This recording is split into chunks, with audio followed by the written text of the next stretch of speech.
Chain smoke your problems away. Smokepit Fairy Tales Part 4. Chapter 13. White Devil.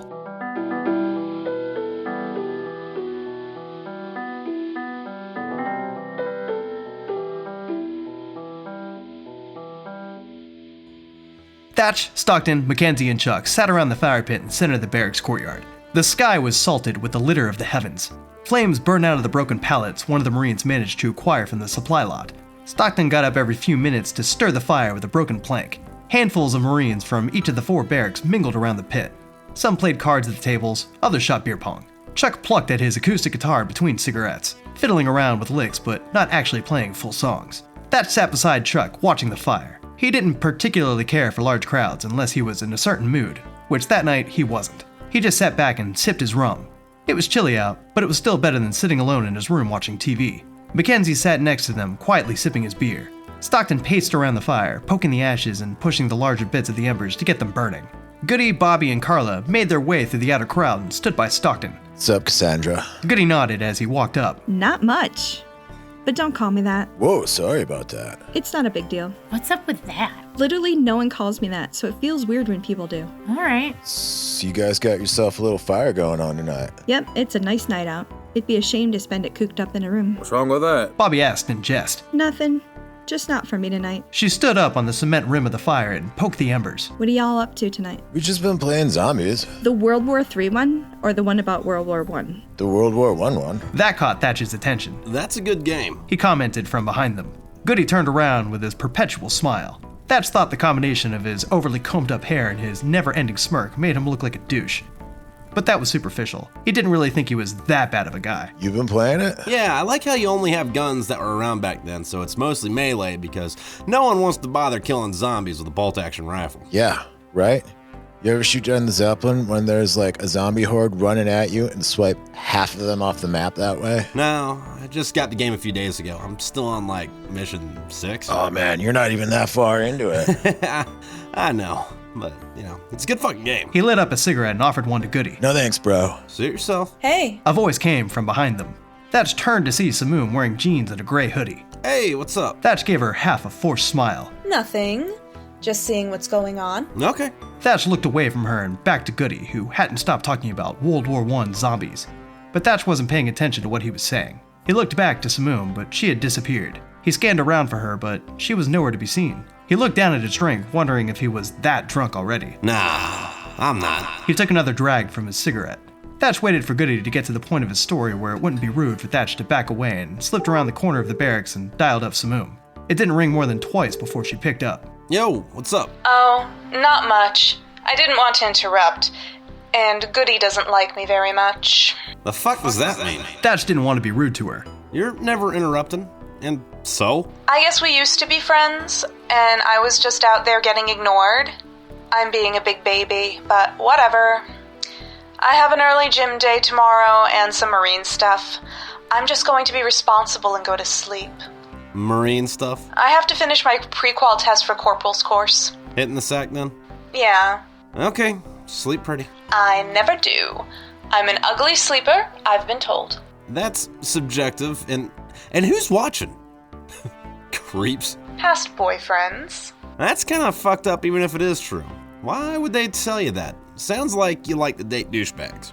Yeah, I guess I have shitty taste. The technical term is analingus. Oh. So, how committed to Betty by the time are you? Fairly. I'm no longer decent. Alright, good night. Simoom hung up the phone without saying anything. Thatch walked back to the fire and sat down next to Chuck. What's up, buddy? You're looking at it. The pit around the fire eventually grew into a larger crowd. Beer pong turned into flip cup, and flip cup turned into rummy, and rummy begat Irish poker. And Irish poker is where Thatch felt tipsy enough to call it a night. He stood up from the concrete table around the fire, took 2 steps back, and lit a cigarette. He looked around for people. Chuck and Mackenzie had been playing cards with him, along with Bobby. He didn't see Goodie, Stockton, or Carla anywhere. Thatch really didn't give half a shit where Goodie or Carla were. Stockton, though, he wondered about. He knew she could take care of herself, but also knew that unless she said she was going to turn in for the night, that she was probably causing trouble and might need backup sooner or later. A scream came from the headquarters barracks. Most of the people around the fire ignored it. Thatch, Chuck, Mackenzie, and Bobby all turned their heads. Carla came sprinting out from the building with a grotesquely sized green dildo stuck to her forehead, screaming. Get away from me, white devil! Stockton ran after her with a rope and a drunken smile. Get back here, dickhead! I'ma tie your ass up and eat you for dinner. Carla ran up to Bobby, grabbed his shoulders from behind, and hid behind him, pretending to be scared. This shit's fucked up, white devil. Carla fought herself, trying not to laugh. Stockton panted from the run.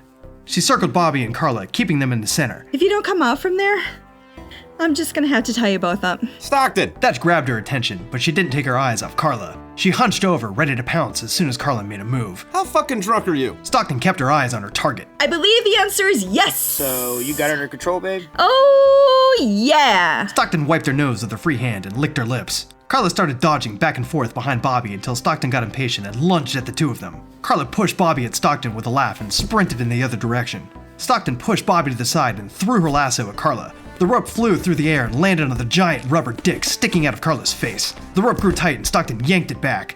The fake dick came flying back through the air and smacked Bobby in the face. God damn it. Bobby barked, grabbing his face. Oh, you spilled my whiskey all over me. Don't worry, man. It'll buff out. Stockton patted Bobby on the shoulder. She leaned back and pulled the dildo off the ground.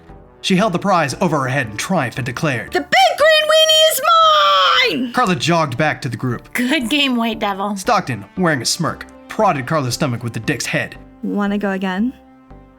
But this time, just a tip? Hey, guess what? It's Hollis, reading for Samoom. This is chapter 13, White Devil, take 1. Testing. Test this. Test this. All right. The World War III one? Or the one in what? White devil! No, white devil! Don't hit me with your lasso powers! Stockton, Bobby, Stockton, Goodie. I believe the answer is yes! Chain smoke your problems away? Favorite chapter so far, by far, because I get 2 lines. Oh, yeah. The World War III one or the one about World War I? Tongue twisters. The sky was salted with the litter of the heavens. With the litter of the heavens. The World War III one or the world... Oh my god. Get away from me, white devil! No, I don't like those. The big green weenie is mine! All right, it's time for take 2 of Hollis, reading for Samoom, chapter 13, White Devil, Mark of the Beast. Anyway, here we go. I hear the airplane again. The big green weenie is mine! Stockton, Carla, Goodie. The fake dick came flying out through the air and smacked Bobby in the face. God damn it, Bobby barked, grabbing his face. He looked down and groaned. You spilled my whiskey all over me. That's the biggest concern in the situation, right, Bobby? This time just the tip? The big green weenie is mine! Okity dokity smokity.